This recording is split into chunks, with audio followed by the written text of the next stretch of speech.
कपड़े धोने वाली बहू। शादी के पहले से ही विभा को कपड़े धोने का बड़ा शौक था। कभी नल के नीचे तो कभी तालाब के पास। अरे मेरी नीली वाली लुंगी नहीं दिख रही है। विभा की अम्मा, कहाँ रखी है लुंगी? अरे वो तो विभा ने परसों ही धोकर रखी थी आपकी अलमारी में, देखो वहीं होगी। वो ना मैंने आज धो दी, मुझे लगा कि गंदी हो गई होगी। अरे कैसे गंदी हो गई थी? उसे तो मैंने पहना भी नहीं। हे भगवान, इस लड़की के कपड़े धोने की आदत से परेशान हो गया हूँ मैं। जितना तो घर में राशन नहीं आता, उससे कहीं ज्यादा डिटर्जेंट पाउडर का खर्चा है। इसकी शादी करवा दो, शादी जाए अपने घर में ही करे काम, फिर चाहे घर के कपड़े धोने हो या पूरे गांव के। हाँ ठीक बोल रही हो, देखता हूँ मैं कोई लड़का। वो दिन भी आ जाता है जब विभा को देखने लड़के वाले आ जाते हैं। लड़की मुझे अच्छी लगी।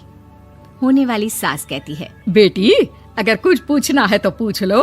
वैसे तो हमारी लड़की बहुत ही शर्मीली है, जो बोल दो वो मान लेती है, इसे क्या पूछना होगा। अरे कैसी बात कर रही हो माँ, मुझे इन लोगों के घर रहना है, सवाल तो कई है। हाँ हाँ बेटा, पूछ लो ना, क्या पूछना है। आप लोगों के घर कपड़े कौन धोता है? सास का मुंह बन जाता है।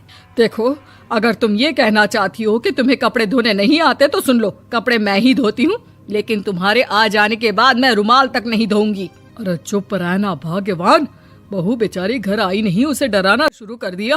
वो क्या है ना बिटिया, अभी तक तो ये कल्लू की माँ ही धोती थी, लेकिन अब तुम्हारे पापा तो दहेज में वॉशिंग मशीन देंगे ही।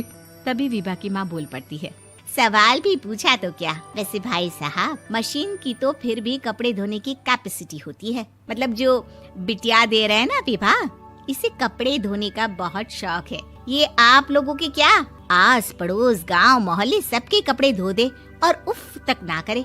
बाहर देखा नहीं आपने कितने कपड़े सूख रहे हैं? सब हमारी बिटिया ने ही तो धोए हैं। बस भी करो ना माँ, शर्म आ रही इतनी तारीफ सुनकर। और तो और एक दाग निकाल कर दिखाओ तो मान जाऊं। हाँ अच्छा अच्छा, माफ करना बेटा, मैंने गलत समझा।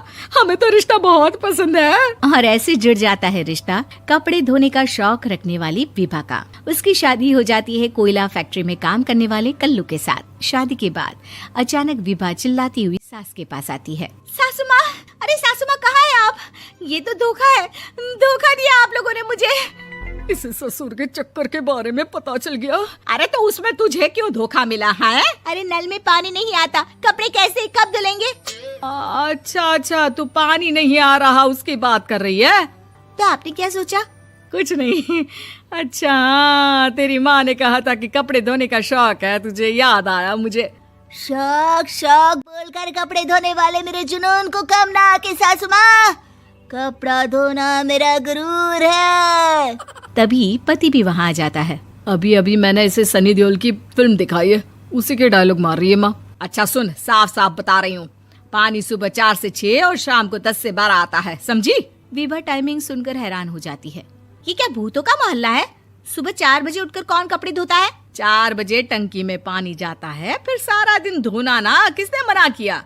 अरे कैसे बात कर रही हैं? 200 लीटर की टंकी में कितने कपड़े धो लूंगी मैं? सुबह ही उठ जाऊंगी मैं। अब क्या था, विभा सुबह 4 से लेकर रात के 12 बजे तक कपड़े ही धोती रहती। एक रोज सास पड़ोस से निकलकर कहीं जा रही होती है कि साथ वाली कहती है, हाँ कल्लू की माँ, जरा ये बताओ कि 2 साड़ी है, 2 ब्लाउज और एक पेटीकोट और एक नाड़े वाला लंबा कच्छा। हाँ तो? अरे तो क्या, कितना लोगी धुलाई ये बताओ। धोबन दिख रहे हैं हम क्या? हमारे पति सरकारी नौकरी से अभी अभी रिटायर हुए हैं और बेटा सुपरवाइजर है कोयला फैक्ट्री में। धोबन समझ रखा है हमें।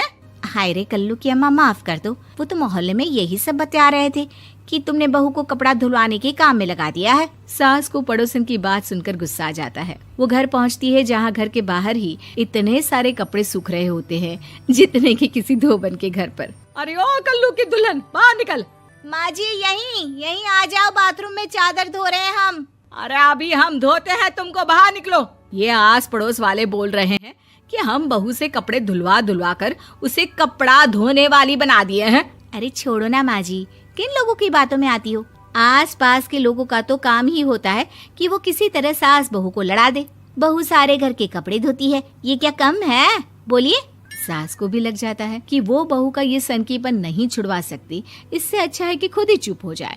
एक रोज सास और बहू मंदिर जाते हैं, जहाँ सास की साड़ी वहाँ खड़ी भीख मांगने वाली से मिलती है। माँ जी क्या बात है, आप आपकी साड़ी उस भिखारन से कितनी मिल रही है ना? हाँ हाँ देखो तो, दोनों की साड़ी मिल रही है। क्या बात है कल्लू की अम्मा, तुम खुद को तो अफसर की बीवी बताती हो और ऐसी सिंपल सी प्लेन साड़ी पहनकर घूमती हो। सिंपल और प्लेन नहीं है ये साड़ी। तो क्या सोने के धागे से फूल बने हैं?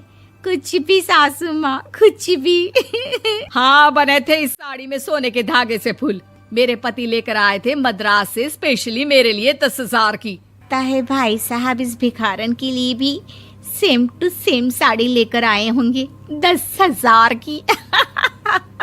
सास उस वक्त तो कुछ नहीं कहती, लेकिन बहू के साथ घर आती है और अलमारी से एल्बम निकाल कर लाती है। ये साड़ी देख रही है, ये वही साड़ी है जिसे मैंने अभी पहना था। इस साड़ी में ये जो चमकदार फूल दिख रहे हैं ना, ये सोने के धागों से काढ़े गए हैं। लेकिन तू लोकल वॉशिंग मशीन ब्रश से घिस घिस कर सारे फूलों को निकाल कर साड़ी प्लेन कर दी।